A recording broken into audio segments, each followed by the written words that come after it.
Hello, नमस्कार. हा माझा पहिलाच ब्लॉग आहे, म्हणून विचार केला सिद्धरामेश्वराच्या चरणी मस्तक ठेवून आपल्या कामाला सुरुवात करावी. बघा, आमची शिवण्या कशी मस्तपैकी तयार होऊन सिद्धेश्वर मंदिराला निघाली आहे. खरं सांगू का मंडळी, माझा हा व्हिडिओ बनवण्याचा अजून एक हा हेतू आहे की जे लोक सध्या कामानिमित्त सोलापूरच्या बाहेर स्थायिक आहेत, राहायला आहेत, किंवा ज्या मुली लग्न करून दुसऱ्या शहरात गेले आहेत, त्यांना या व्हिडिओद्वारे दर्शन घडावे.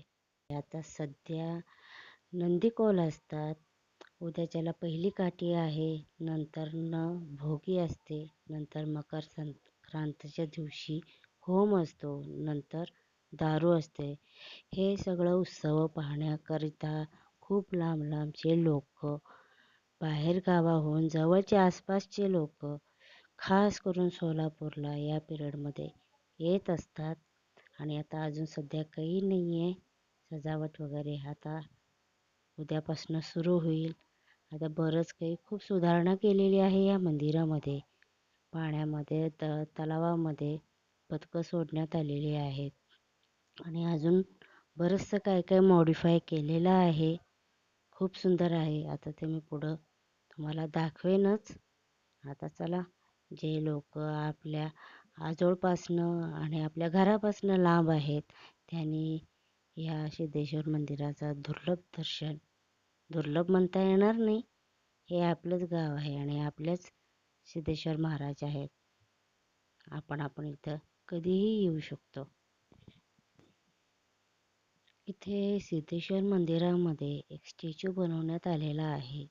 तो स्टॅच्यू आहे मल्लिकार्जुन देवाचा आणि हे महादेव आहेत आणि जे त्यांच्या हातात मुलगा दिसतोय ते मल्लिकार्जुन आहेत. अशी स्टोरी सांगितली जाते की हे मल्लिकार्जुन जे होते लहानपणी खूप महादेवाचे मोठे भक्त होते. त्यांच्या दर्शनासाठी ते इतके व्याकुळ झाले होते की त्यांनी दरीवरनं उडीही मारली होती. त्यावेळेस स्वतः महादेव प्रकट होऊन त्यांना वाचवले होते. आणि आता आपण इथं पोचलो आहोत सिद्धेश्वर महाराजांच्या समाधी क्षेत्रापाशी, जिथे सिद्धेश्वर महाराजांनी समाधी घेतली होती. खरं तर हे आधी हेच क्षेत्र होतं, म्हणजे ही जागा होती की जिथे त्यांनी समाधी घेतली होती आणि पुढे जाऊन त्यांचे मंदिर बांधण्यात आले. ते आता पुढे आपण पाहूयात. आणि खरं मला सिद्धेश्वर महाराजांचं जी मूर्ती आहे मंदिरातली, त्याचे फोटो वगैरे काढायचे होते, व्हिडिओ काढायचा होता, पण तिथं बंदी असल्यामुळे काढू दिले नाही. हे आता मोठे सभामंडप बांधण्यात आलेले आहेत. अजूनही काम चालू आहे आणि हे खूप छान बनवत आहेत. आता हे ज्यावेळेस काम पूर्ण होईल त्यावेळेस खूप सुंदर दिसणार आहे आमचे सिद्धेश्वर महाराजांचे मंदिर. आणि हे आहे मंदिर. आणि इथं व्हिडिओ काढायला आतमध्ये बंदी असल्यामुळे मी व्हिडिओ काढू शकले नाही. त्यासाठी समक्ष दर्शन करून झाल्यानंतर शिवण्याबरोबर आम्ही थोडीफार मस्तीही केली. शिवण्याही खूप मजा केली. पोर्चमध्ये ठेवलेल्या कचरापेटीला ती चिमणी समजत होती. तिला सांगितलं की ती चिमणी नाही, कचरापेटी आहे.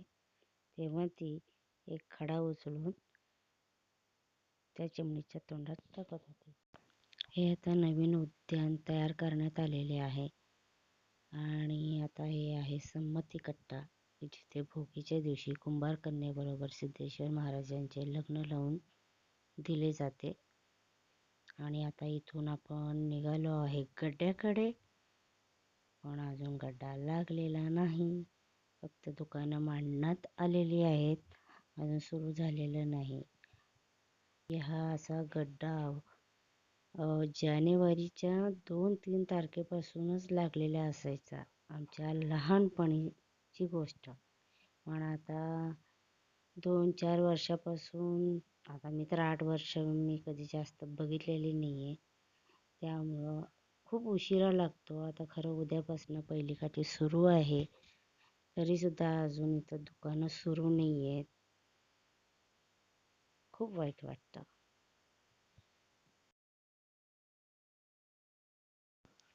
जेमतेम एक 10-12 दुकानं लागलेली आहेत. नाही असं नाही. आता मीही शिवण्यासोबत शॉपिंग करावं म्हणते, पण गाडी पार्किंगचे प्रॉब्लेम आहे. आता बघूयात कुठं जागा मिळते गाडी लावायला, ते आधी बघावं लागेल. आणि आता आम्ही जात आहोत घर संसारमध्ये, जो हर एक माल 20 रुपये 10 रुपये असे असतात आणि काही काही जास्त किमतीचेही असतात, वेगळ्या वेगळ्या रेटचेही. तर बघूयात काय काय आमची खरेदी होती ते. आता आम्ही गड्ड्यावरती मनसोक्त खरेदी करून आणि शिवण्याचा आवडता मूव्ह खरेदी करून घराकडे निघालेलो आहोत. आज खूप मजा आली, देवदर्शन हे छान झाले. अशा प्रकारे मी आजचा हा ब्लॉग संपवत आहे. आणि मंडळींनो, माझ्या ह्या व्हिडिओला लाईक करा, सबस्क्राईब करा आणि जास्तीत जास्त शेअर करा आणि प्लीज कमेंट करून सांगा की आजचा हा ब्लॉग तुम्हाला कसा वाटला आहे. बाय बाय कर.